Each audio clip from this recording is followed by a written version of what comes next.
गुरवे नमः। श्रीचैतन्यमनोभीष्टं स्थापितं येन भूतले स्वयं रूपा कदा मह्यं ददाति स्वपदान्तिकं।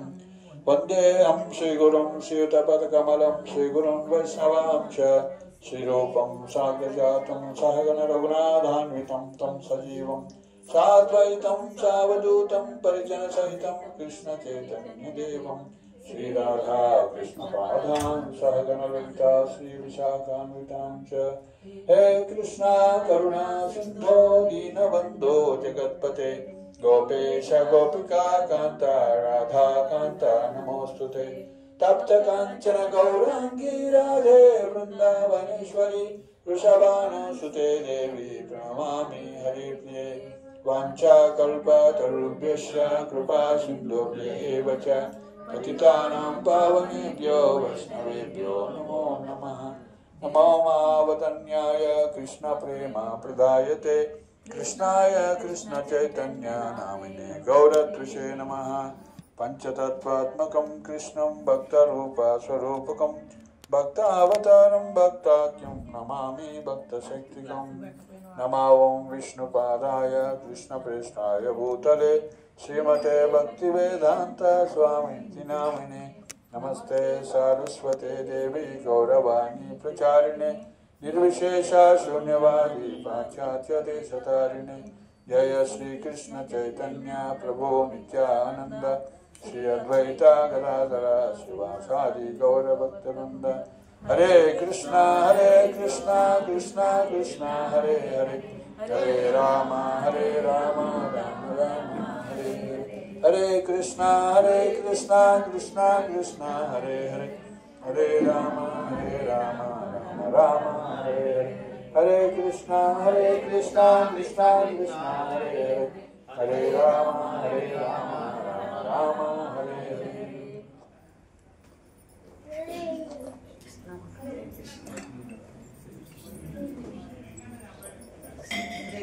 ओम नमो भगवते वासुदेवाय। ओम नमो भगवते वासुदेवाय। ओम नमो भगवते वासुदेवाय। ओम नमो भगवते वासुदेवाय। ओम नमो भगवते वासुदेवाय। ओम नमो भगवते वासुदेवाय। नारायणं नमस्कृत्यं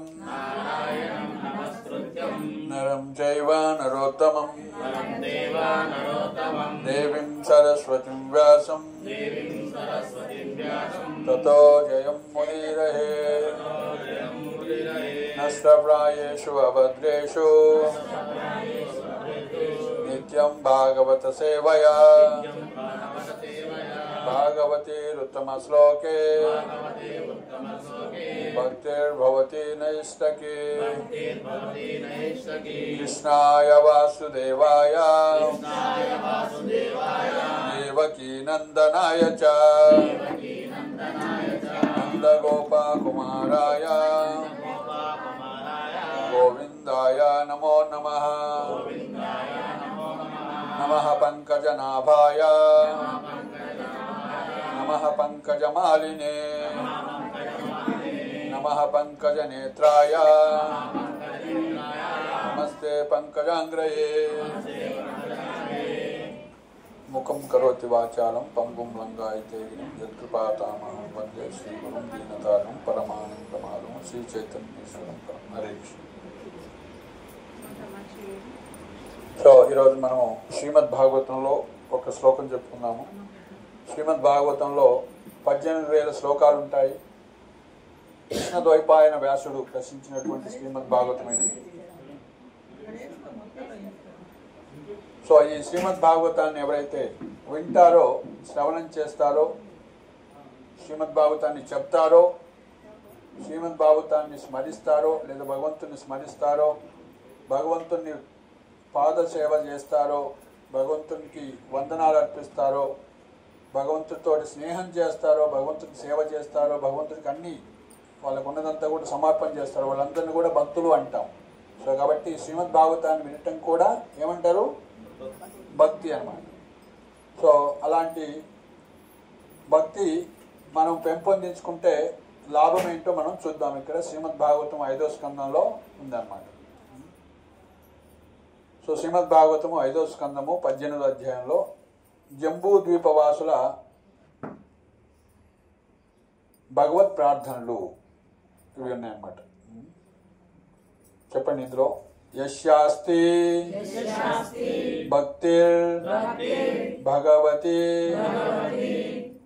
అకించన సర్వైర్ గుణై తత్ర సమాసతే సురాః హరౌ అభక్తస్య కుతః మహద్గుణాః మనోరథేన అసతి ధావతః బహిః. ప్రయత్నించండి చెప్పడానికి, నేను చెప్తాను శ్లోకం. యస్యాస్తి భక్తిర్భగవత్ కించన యస్యాస్తి భక్తిర్భగవత్ అకించన యస్యాస్తి భక్తిర్భగవత్ అకించన సర్వై గుణై తత్ర సమాతసే సురా సర్వైర్గుణైర్తత్ర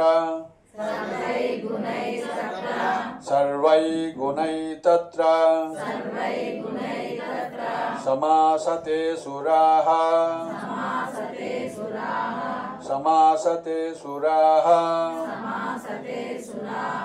సర్వైర్గుణైస్తత్ర సమాసతే సురాః గుణైస్తత్ర సమాసతే సురాః సర్వైర్గుణైస్తత్ర సమాసతే సురాః గుణైస్తత్ర సమాసతే సురాః హరావభక్తస్య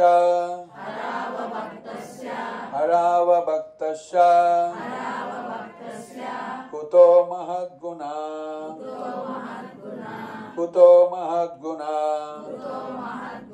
హరావభక్తస్య కుతో మహద్గుణా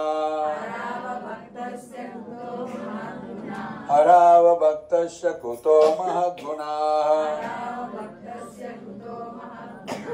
మనోరథేన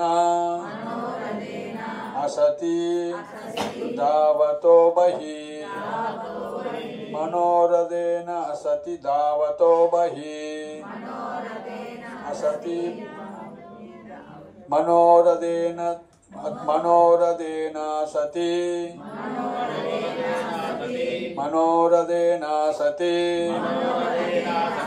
ధావతో బహిః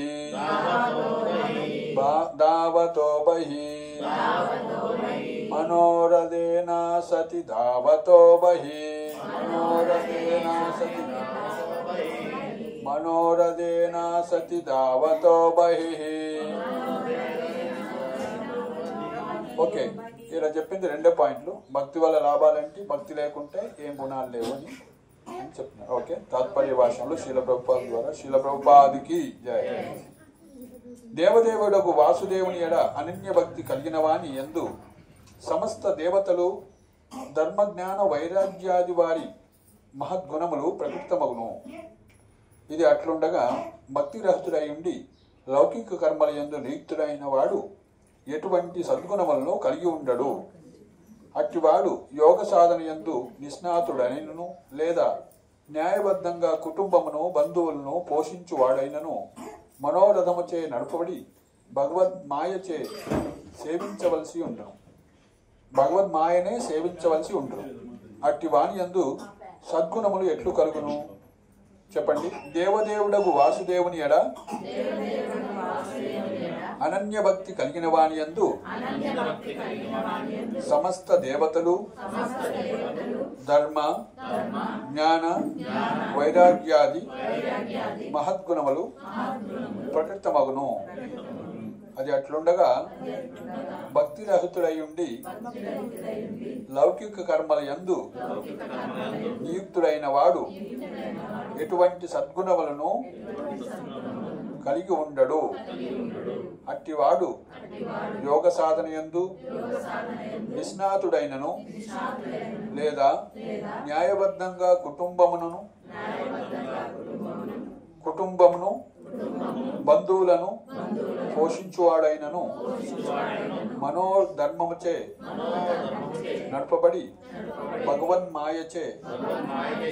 భగవన్మాయనే సేవించవలసి ఉండును.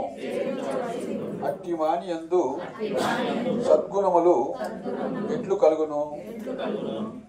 సో ఇది జంబూ ద్వీప వాసులు చేసేటువంటి ప్రార్థన. ఓకే, దాని యొక్క భాష్యము శ్రీల ప్రభుపాదులు ఏం చెప్తుందో చూద్దాం. రాబో శ్లోకమున వివరించబడినట్లు సమస్త జీవులకు శ్రీకృష్ణుడే ఆది మూలము. ఇది భగవద్గీత 15:7 అందు కూడా తెలుపబడింది. మమైవాంశో జీవలోకే జీవభూత సనాతన మనస్సష్టానింద్రియాని ప్రకృతిస్థాని కర్షతి. 15వ అధ్యాయము 7వ శ్లోకంలో చెప్పారు. ఈ బద్ధ భౌతిక జగమునందరి జీవులందరూ నా శాశ్వత అంశలు. బద్ధ జీవితము కారణంగా మనస్సుతో కలిపి 6 ఇంద్రియములు కూడి వారు తీవ్ర సంఘర్షణ కావించుతున్నారు. జీవులందరూ శ్రీకృష్ణుని అంశలే కనుక కృష్ణ భక్తి జాగృతమై ఉన్నప్పుడు ఆ దేవదేవుని మహత్గుణములన్నీను కొద్ది మొత్తంలో వారి యందు సమకూడబడును.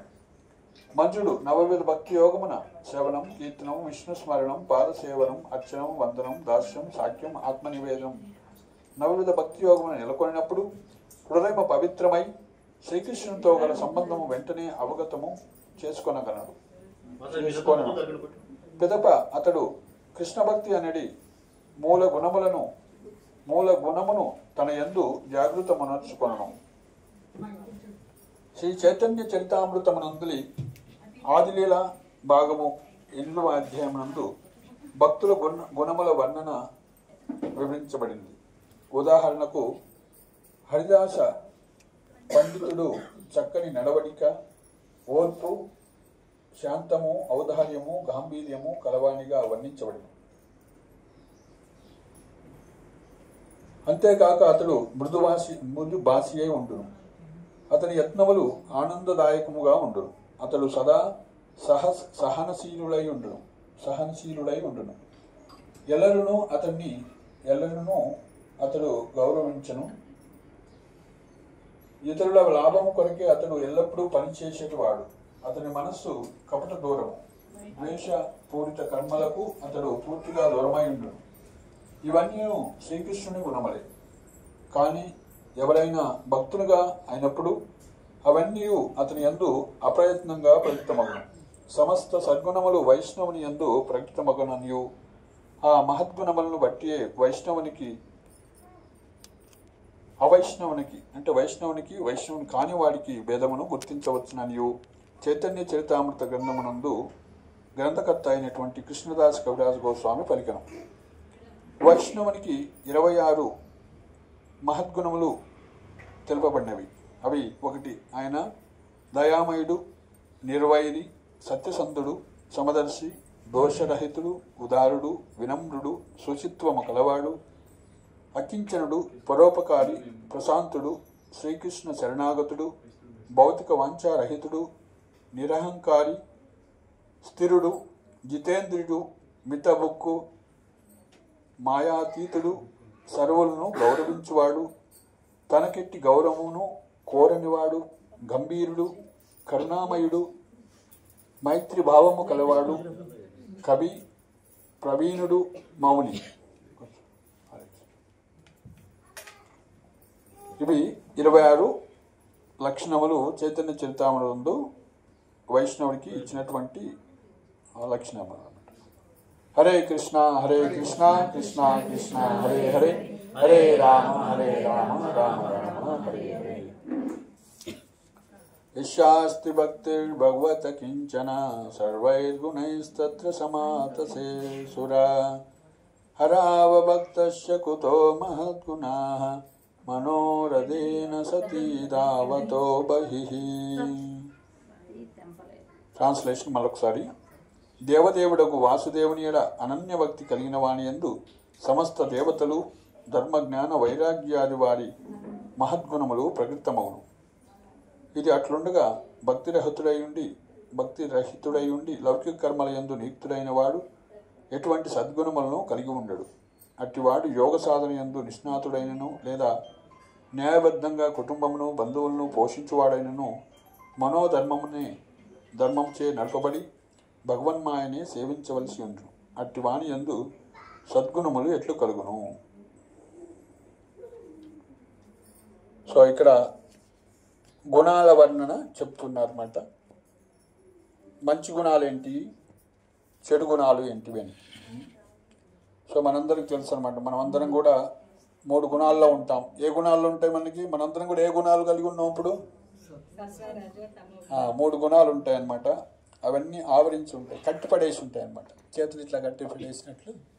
సో సత్వగుణంలో ఉన్న వాళ్ళు ఒక విధంగా ప్రవర్తిస్తారు, రజోగుణంలో ఉన్న వాళ్ళు ఇంకొక విధంగా ప్రవర్తిస్తారు, తమో గుణంలో ఉన్న వాళ్ళు ఇంకో విధంగా ప్రవర్తిస్తారు. అలా ఆ 3 గుణాల్లో మళ్ళీ సత్వగుణంలో కూడా మళ్ళీ రజోతమో వేరియేషన్స్ ద్వారా అలా 3 × 3 9, అలా 9 రకాల గుణాలు ఉంటాయట. ప్రధానంగా 3 ఉంటాయి, అవి 9 అవుతాయి. ఎందుకంటే సత్వగుణంలోనే ఆ లెవెల్స్ ఉంటాయి అన్నమాట. సో రజోతమ ఎంత మిక్స్ అయ్యింది అన్నదన్నమాట. మళ్ళీ ఆ విధంగా ఆ 9 గుణాలు ఇంకొక 9 రకాలుగా, అంటే సత్వ రజోతమ కూడా ఎంతెంత డిఫరెన్స్గా ఉంటుందో దాన్ని బట్టి 9 × 9 81 ఉంటాయి అన్నమాట. 81 వెరైటీస్. ఆ 81 వెరైటీస్ ఒరిజినల్ 3 గుణాలు మొత్తం 84 వెరైటీస్.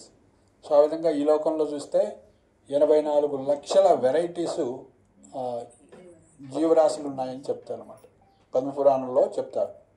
ఆ 84 లక్షల వెరైటీస్ గుణాలు ఉండటం వల్ల అలాంటి కోరికల్ని మనం కలిగి ఉంటామన్నమాట. సో కాబట్టి ఈ లోకంలో ఉన్నటువంటి జీవులందరూ కూడా ఈ యొక్క ఏదో ఒక కేటగిరీకి త్రిగుణాలు కలిగి ఉంటాయన్నమాట. కానీ భగవంతుడు త్రిగుణాతీతుడు. భగవంతుడు ఈ త్రిగుణాలు సత్వ రజోతమో గుణంలో ఉండడు అనమాట. అందుకే ఆయన ఒక్కోసాట వేదంలో ఏమంటున్నారు? నిర్గుణుడు అంటున్నారు. నిర్గుణుడు అంటే భౌతికమైనటువంటి సత్వ రజోతమో గుణాలు కలిగి ఉండడు. మరి ఏం గుణాన్ని కలిగి ఉంటాడు ఆయన? సత్వగుణంలోనే, సత్వగుణమే స్పెషల్గా చెప్పడం కోసం దాన్ని ఏమన్నారు? శుద్ధ సత్వము అన్నారు, ప్యూర్ గుడ్నెస్ అన్నారు. ఓకే. సో ఇది మనకున్నటువంటి, మనం సత్వగుణం అని చెప్పుకున్నప్పుడు కూడా శుద్ధ సత్వగుణంలో ఏమవుతుంది? రజోతమంలో మిక్స్ అయి ఉంటాయి అన్నమాట. ఎంతో కొంత టింజ్ ఉంటుంది. కానీ ఇప్పుడు శుద్ధ సత్వం అన్నాము, అందులో ప్యూర్ మిల్క్ అంటాం. మిల్క్లో కొద్దిగానే నీళ్ళు వేస్తాం అన్నమాట. ఏంటండి పిండినప్పుడు ఆ పాత్ర కడిగి పోసినాం అంటాడు. అది 1/2 లీటర్ పోవచ్చు, 1/2 లీటర్ పోయొచ్చు అని, కానీ పాత్ర అన్నీ కడిగానే పోసింటారు. సో కాబట్టి కల్మషం అనేది ఉంటుంది అన్నమాట. సో అలా కాకుండా భగవంతుడు కలిగి ఉన్న గుణము శుద్ధ సత్వగుణం అంటారు. దాన్నే వాసుదేవ స్థితి అంటారు. సో ప్యూర్ కాన్షియస్నెస్ అంటారు, శుద్ధ సత్వము అంటారు, వాసుదేవ స్థితి అంటారు. సో కాబట్టి మనం కృష్ణుడికి ఉన్నటువంటి లక్షణం ఏంటి? గుణము శుద్ధ సత్వగుణం అన్నమాట. సో కాబట్టి ఎవరైతే అలాంటి శుద్ధ సత్వగుణం కలిగినటువంటి భగవంతుణ్ణి పూజించినట్లయితే, అనన్య భక్తి కలిగి ఉన్నట్లయితే, వాళ్ళకి ఇక్కడ చెప్పారు ఎన్ని లక్షణాలు వస్తాయట? వాళ్ళకి 26 లక్షణాలు ఇక్కడ చెప్పారు అన్నమాట. వాళ్ళలో ఎలాంటివి వస్తాయి? ఒక్కొక్కటి ఇక్కడ చైతన్య చరితామృతలో ఇచ్చారన్నమాట. వాళ్ళు దయామయుడై ఉంటారన్నమాట. దయ చూపిస్తూ ఉంటారు ఇతరులకి. సో మనం ఎవరిమైనా దయ చూపిస్తే ఏమిస్తాం వాళ్ళకి? జనరల్గా ఎవరికైనా దయ చూపించామని మన ఫీలింగ్, జనరల్గా టెంపుల్స్ దగ్గర మనం చూస్తాం కదా, అడుక్కుండే వాళ్ళు, లేదంటే రోడ్ల మీద ఉంటారు. అంటే వాళ్ళకి మనకి ఇవ్వాలనిపిస్తే ₹1 వేస్తాము. అది కూడా డబ్బులున్నా కూడా వేయము. అసలు వాళ్ళు నిజంగా వాడి మీద మనకు దయ కలిగితే వేస్తాం. వాడికి కాళ్ళు చేతి బాగున్నాయి, అన్నీ బాగానే ఉన్నాయి. అది కాక మనకు కూడా అనుకూలంగా ఉంటే, మనం కారు మీద పోతున్నాం, బండి మీద పోతుంటే మనం వేయాలనుకున్నా కూడా వేయలేము అన్నమాట.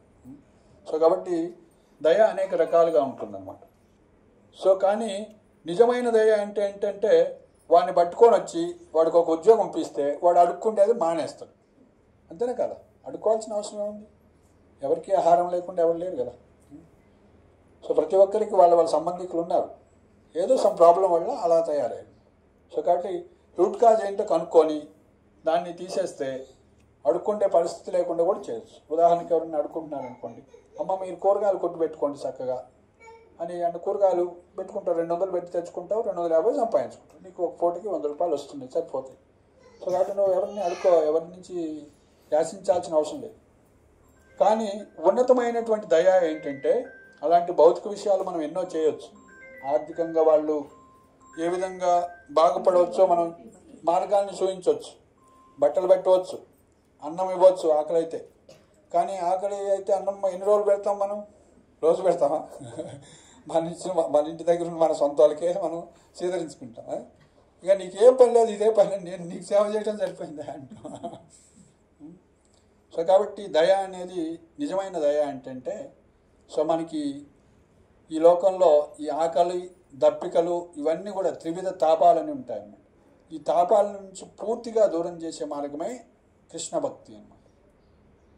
సో భగవద్ధామం పోతే అక్కడ ఉన్నటువంటి చింతామణులు ఉంటాయి అన్నమాట. ఏం కోరుకుంటే అవి ఇస్తాయి.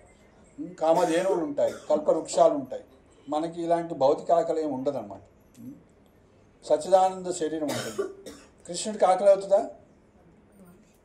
కాదా? అవుతుందా? అవుతుంది, కాదు, రెండు కరెక్టే. అదే కృష్ణ ఫిలాసఫీ, అచింత్య భేద అభేదత్వం అన్నట్టు. కృష్ణుడికి ఆకలి కాదు, కానీ ఒక ఆకలి ఉంది, ఏంటి? భక్తి ఆకలి, ప్రేమ ఆకలి అంటారు. సో మీరు చేసినటువంటి వంటకం మీద ఆయనకి లేదు, కానీ మీ చేతి నుంచి తినాలని కోరిక, అమ్మ వంట తినాలని కోరిక, అంతే. సో కాబట్టి ప్రేమ అనేది లేదా భక్తి అనేది కృష్ణుడికి, భక్తితో పెడితే ఆయన తింటాడు అన్నమాట. పత్రం పుష్పం ఫలం తోయం యోమే భక్త్యా ప్రయచ్చతి తదహం భక్తి ఉపాహృతం అస్నామి, తింటాను అన్నాడు. అస్నామి ప్రయతాత్మన అన్నాడు. సో కాబట్టి మనం కూడా కృష్ణ భక్తులైతే ఏం చేస్తామంటే కృష్ణ భక్తిని వాళ్ళకి ఇస్తామన్నమాట. మా మీద శ్రీల ప్రభుపాదులు వారు దయ చూపించి పుస్తకాలు రాశారు కాబట్టి, ఇస్కాన్ను స్థాపించారు కాబట్టి, మనము మన ఆధునిక సమాజంలో చదువుకుంటూ ఉన్నాం. మనం డాక్టర్ కావాలని, ఇంజనీర్ కావాలని, లాయర్ కావాలని, ఐఏఎస్ కావాలని, ప్రెసిడెంట్ కావాలని, ఇట్లా మన లక్ష్యాలు పెట్టుకున్నాం. రజోగుణం వాళ్ళు ఉన్నంత వాళ్ళంతా అడ్మినిస్ట్రేటర్స్ కావాలనుకుంటారు, సత్వగుణంలో ఉన్న వాళ్ళంతా టీచర్స్, ప్రొఫెసర్ కావాలనుకుంటారు. సో తమో గుణంలో వాళ్ళు కష్టపడి 10th పాస్ కావడమే కష్టపడతారు అనమాట. ఎందుకంటే చిట్టీలు రాసి అన్నీ ఏదో మాయ చేసి మేనేజ్ చేస్తారు, కానీ ఇంటర్లో చిట్టీలు కొట్టలేరు కదా, మళ్ళీ డిగ్రీలో చేయలేరు, లేకుంటే ఐఏఎస్ ఎగ్జామ్ రాయాలంటే కొట్టలేరు కదా, ప్రతి చోట కొట్టలేరు, ఏదో పాస్ అవుతారు ఆడికే బోర్డర్గా. సో అలా కాకుండా పాపం నిజంగానే కష్టపడి చేసే వాళ్ళకి కర్మఫలం వస్తుంది. సో ఆ విధంగా కర్మయోగులు ఉంటారు. అదేవిధంగా కష్టపడి మరి ఇంకా ఆ కర్మను కూడా ఆశించకుండా, ఫలితాన్ని కూడా ఆశించకుండా త్యాగం చేసి ఆ విధంగా జ్ఞాన మార్గంలోకి వచ్చే వాళ్ళు కూడా ఉంటారు అన్నమాట. సో కర్మయోగులు ఉంటారు, జ్ఞానయోగులు కూడా ఉంటారు.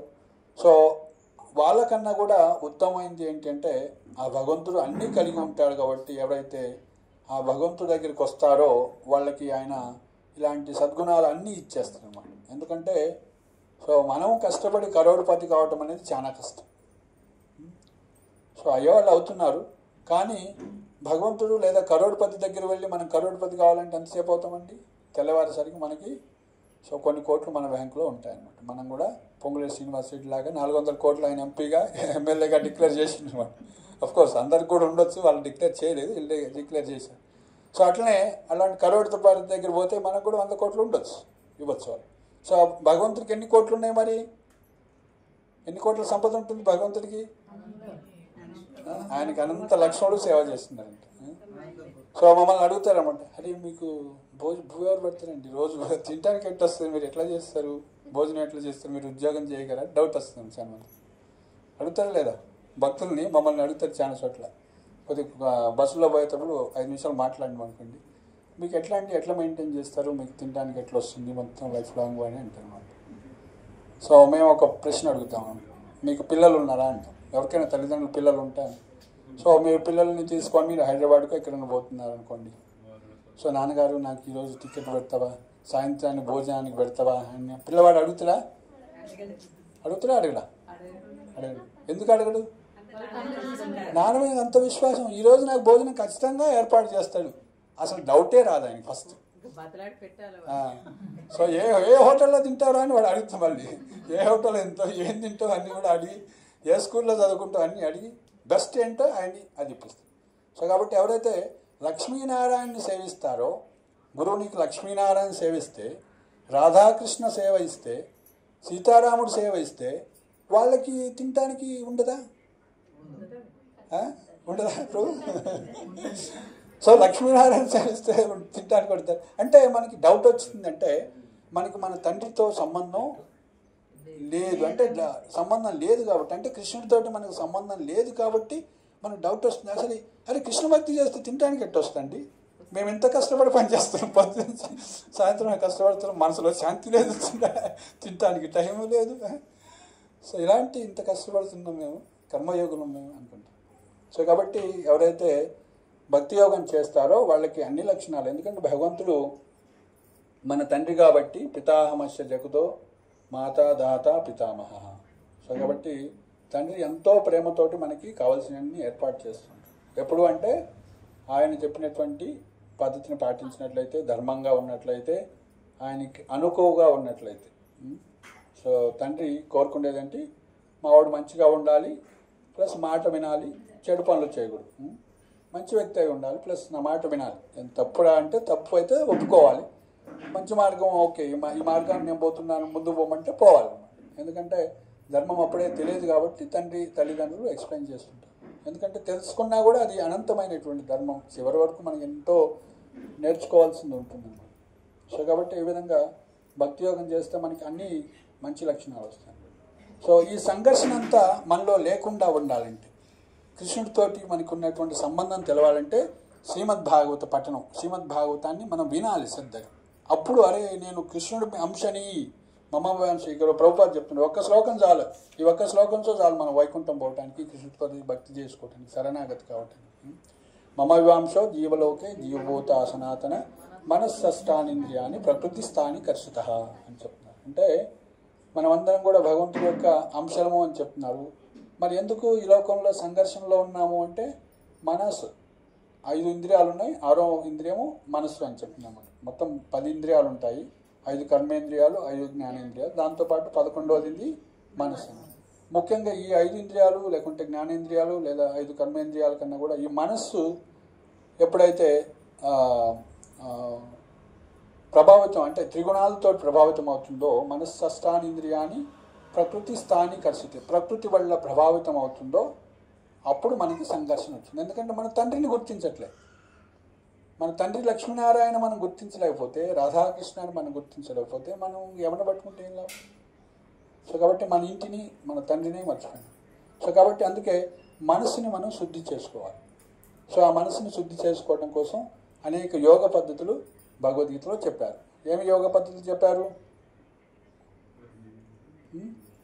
4 యోగ పద్ధతులు: కర్మయోగము, జ్ఞానయోగము, ధ్యాన యోగము, భక్తి యోగం చెప్పారు. సో అన్నిటికన్నా శ్రేష్టమైనది ఏంటి? భక్తి యోగం అనేది సులభమైనటువంటిది అనమాట. అది ఇంట్లో కూర్చొని కూడా మనం భగవంతుడి యొక్క భక్తి చేయవచ్చు, హిమాలయాలు పోయి కూడా చేయవచ్చు అనమాట. సో కాబట్టి మనం హిమాలయాలు పోవాలంటే టైం లేదు కాబట్టి, సో మన ఇంట్లోనే మనం భక్తి చేసుకోవచ్చు. స్త్రీ అయినా, పురుషుడైనా, పిల్లవాడైనా, పెద్దవాళ్ళైనా, యువకుడైనా, ముసలివాడైనా ఎవరైనా కూడా భక్తి చేసుకోవచ్చు. మాన్వి పార్థ వ్యపాస్త్రిత్ర ఏపి యాంతి పరాంగతి స్త్రీయో వైశ్యో శూద్ర అని చెప్తున్నారు. ఎవరైనా సరే వాళ్ళు, స్త్రీలు కానీ, శూద్రులు కానీ, వైశ్యులు కానీ, బ్రాహ్మణులు కానీ ఎవరైనా సరే భక్తి చేసి నన్ను పొందవచ్చు అని భగవంతుడు చెప్తున్నారు. సో కాబట్టి మనం చూస్తామన్నమాట, శ్రీమద్ భాగవతంలో పాండవులు ఉన్నారు, 5 పాండవులు ఉన్నారు, ద్రౌపది ఉంది, కుంతిదేవి ఉంది, వీళ్ళంతా మహాభక్తులు అనమాట. సో నెక్స్ట్ బృందావనంలో వాసులు, గోప బాలురు ఉన్నారు, గోపికలు ఉన్నారు, యశోదమాత, నందమహారాజు, వీళ్ళంతా స్త్రీలు ఉన్నారు, పురుషులు ఉన్నారు, వైశ్యులు ఉన్నారు, దేవకి వసుదేవులు, క్షత్రియులు ఉన్నారు. సో వీళ్ళ విధంగా క్షత్రియులు ఉన్నారు, వైశ్యులు ఉన్నారు, స్త్రీలు ఉన్నారు, అందరూ కూడా ఉన్నారు అన్నమాట. సో కాబట్టి భక్తి చేయటం అనేది అన్ని యోగాల కన్నా సులభమైనటువంటిది. సో కాబట్టి అలాంటి భక్తి చేస్తే మనకేమొస్తుందంట, ఈ దయ మరి ఏం దయ చూపించాలి అంటే, అరే వీళ్ళు తల్లిదండ్రులు మర్చిపోయారు, తల్లిదండ్రులు గుర్తు చేద్దామని ఈ భక్తినే ప్రచారం చేస్తాం అన్నమాట. అంటే ప్రయత్నిస్తూ ఉంటాం వాళ్ళకి కృష్ణ కాన్షియస్నెస్ ఇవ్వటానికి. వాళ్ళు కొద్దిగా బుద్ధిమంతులు అయినట్లయితే వాటికి కొంచెం సాధారణంగా మనం దాన్ని యాక్సెప్ట్ చేయం. మీరందరూ తిలకాలు పెట్టుకోండి ఈ రోజు నుంచి అంటే మీరు యాక్సెప్ట్ చేస్తారు ఇమీడియట్గా. సో అమ్మ ఎప్పుడు గుర్తొస్తుంది? బయటకు పోతా ఉన్నాం, అమ్మ ఎప్పుడు గుర్తొస్తుంది? కాలికి దెబ్బ తగిలితే అమ్మ అంటాం టక్కున. సో అట్లనే మనం కృష్ణుని గుర్తు చేసుకోవాలంటే మన జీవితంలో జరిగే సంఘటనలు మనం నెమరు వేసుకున్నట్లయితే సో ఖచ్చితంగా మనం గుర్తు చేస్తాం. ముఖ్యంగా భారతదేశంలో ఉన్న వాళ్ళందరూ కూడా ఎంతో పుణ్యాత్ములు అని చెప్పవచ్చు. మన సంస్కృతిని మీ అందరి పేర్లు అడిగాం కదా, లక్ష్మి, ధనలక్ష్మి, కళ్యాణి, కమల అన్ని పేర్లన్నీ కూడా సో అన్ని దేవతల పేర్లు లేదా భగవంతుడి యొక్క పేర్లే ఉన్నాయి. సో కాబట్టి మనకి అలాంటి సదవకాశం ఉందన్నమాట. ఇప్పుడు దాకా మనం హరే కృష్ణ మంత్రం చెప్పాం కదా, హరే కృష్ణ హరే కృష్ణ కృష్ణ కృష్ణ హరే హరే, హరే రామ రామ రామ హరే. సో దాని అర్థం ఏంటో తెలుసా ఎవరన్నా? కొత్త వాళ్ళు చెప్పండి. హరే కృష్ణ మహామంత్రం మనం చేసాం, దాని మీనింగ్ ఏంటి, దాని ఉద్దేశం ఏంటి, పర్పస్ తెలుసా? అర్థం మీనాక్షి గారు చెప్పాలి. మీరు బృందావనం వస్తున్నారు కాబట్టి తెలుసుకోవాలి. సో హరే అంటే భగవంతుడి యొక్క శక్తి, okay, energy of the lord. Krishna అంటే భగవంతుడి యొక్క నామము, రామ అన్న భగవంతుడి యొక్క నామం. అందులో 3 పదాలు ఉన్నాయి, Hare Krishna Rama. Hare Krishna Krishna Krishna Hare Hare, Hare Rama Rama Rama. O energy of the lord. Hare అంటే O energy of the lord అన్నమాట. నెక్స్ట్ కృష్ణ అంటే భగవంతుడి యొక్క పేరు. ఓ